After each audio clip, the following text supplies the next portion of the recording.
नमस्कार सर्वांना. सर्वप्रथम श्री स्वामी समर्थ. पावसाळा चालू आहे तर म्हटलं डिंकाचे पौष्टिक असे लाडू बनवूया, रोगप्रतिकारक शक्ती वाढते म्हणून. तर हे होते मखाणे घेतले होते मी 200 ग्रॅम. त्यानंतर घेतले होते 200 ग्रॅम काजू, 200 ग्रॅम बदाम, 200 ग्रॅम डिंक, अर्धा किलो खारीक आणि अर्धा किलो खोबरं आणि 1 किलो घेतली होती पिठी म्हणजे गव्हाचं पीठ. अशा पद्धतीने मी प्रमाण घेतलेलं होतं. आणि मग आता मी रेसिपीला सुरुवात करते. चला तर मग प्रथम मी मखाणे भाजून घेते. मखाणे आपल्याला खूप भाजायचे नाही आहेत, लाल होईपर्यंत अगदी 5 मिनटं मंद आचेवर त्यांना फक्त गरम करून घ्यायचे आहेत. खरपूस असे गरम झाले की मग आपण त्यांना मिक्सरच्या भांड्यामध्ये घालून वाटून घेणार आहोत. अगदी पिठासारखं ते छान असं वाटलं जातं. तर अशा पद्धतीने मी मखाणे मस्त भाजून बारीक करून घेतले. आणि मग याच्यात मी 1 वाटी रवा, हे पण साहित्य दाखवायचं राहिलं, 1 वाटी रवा आणि अर्धा किलो तूप मला लागणार होतं, तर तेही मी घेतलं. इथे मखाणे बारीक करून घेतले. त्यानंतर मग एक एक गोष्टी मी सगळ्या बारीक करून घेतल्या. काजू बारीक करून घेतले मिक्सरमधून, नंतर बदाम बारीक करून घेतले अशा पद्धतीने. आणि मग मी खारीक आणि खोबरं आदल्या दिवशीच बारीक करून घेतले होतं, कारण की त्याला खूप वेळ जातो. इथे बदाम बारीक करून घेतले. छान पौष्टिक असे लाडू मुलांच्या छोट्या भुकेसाठी आपण त्यांना मधल्या वेळेत खायला देऊ शकतो, आपल्यासाठीही चांगले असतात. तर त्या पद्धतीने हे बघू शकता. इथे मी काजू बदाम फिरवून घेतले. मोठं भांडं थोडं फिरत नव्हतं, मग परत छोटं भांडं घेतलं, त्यामुळे दोनदा फिरवावं लागलं मला. ते झालं. आता मी इथे गव्हाचं पीठ, ओल्या गव्हाचं पीठ होतं माझं.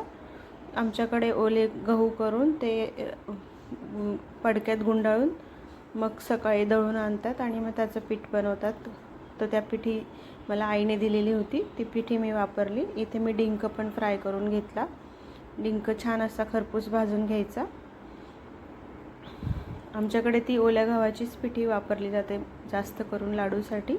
छान हेल्दी असतं ते, आणि त्यातलाच रवा निघतो.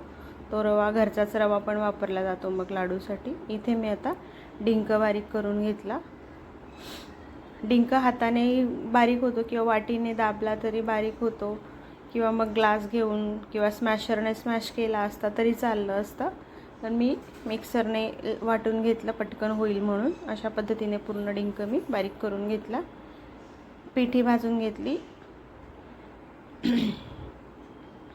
अशा पद्धतीने ही पिठी मी छानशी अशी, पिठीला तूप जरा जास्त घालायचं, जसं की आपण शिरा भाजताना अगदी पचपचीत असं घालतो त्या पद्धतीने भरपूर तूप घालायचं.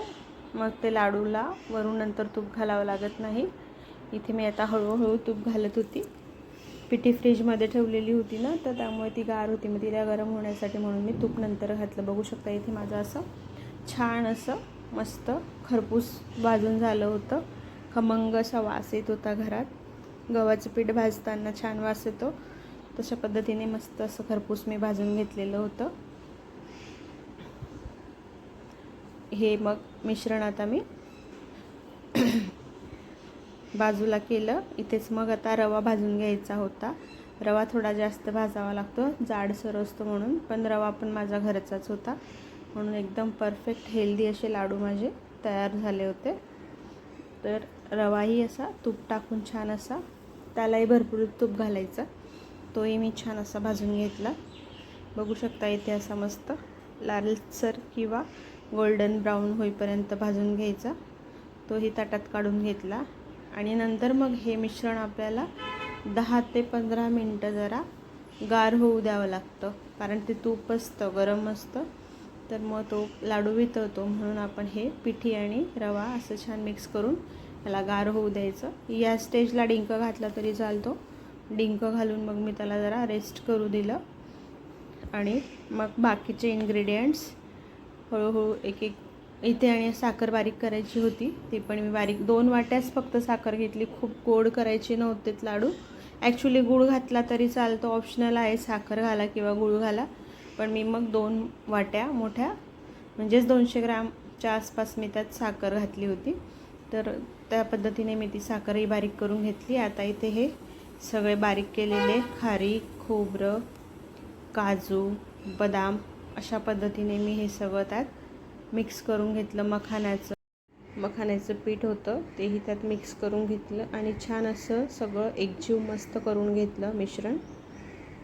ते एकजीव झाल्यावर त्यात परत साखर घालायची, साखर म्हणजे पिठी साखर घालायची आणि मग ती पिठी साखर घातल्यावरही त्याला छान असं मिक्स करून घ्यायचं, एकजीव करून घ्यायचं.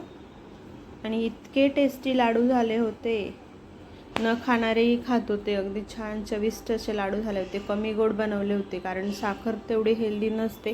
गूळ घातला असता पण गूळ घातल्यावर मुलं खातील की नाही म्हणून मग मी गूळ अवॉइड केला, साखर घातली. पण साखर कमी घातल्यामुळे ते एक्झॅक्ट छान चवीला आले होते. चव छान झालेली होती आणि हेल्दी तर होतेच होते कारण त्यात सगळे ड्रायफ्रूट्स मी यूज केले होते. मखाण्यांचं पण महत्त्व तुम्हाला माहीतच असेल. मखाणे खूप हेल्दी असतात. सगळ्या ड्रायफ्रूट्समध्ये मखाणे घातलेच जातात. तर अशा पद्धतीने मी छान असे लाडू बनवले. तुम्हाला कसे वाटले नक्कीच करून बघा आणि व्हिडिओला कमेंट करत जा. हे लाडू पावसाळ्यात हिवाळ्यात कधीही करू शकतो. याच्याने रोगप्रतिकारक शक्ती वाढायला मदत होते. तर अशा पद्धतीने मी असे छान चविष्ट असे लाडू बनवले. तुम्हाला कसे वाटले ते सांगा. लाईक शेअर सबस्क्राईब करायला मात्र विसरू नका आणि मग भेटूया पुढच्या व्हिडिओत. तोपर्यंत बाय.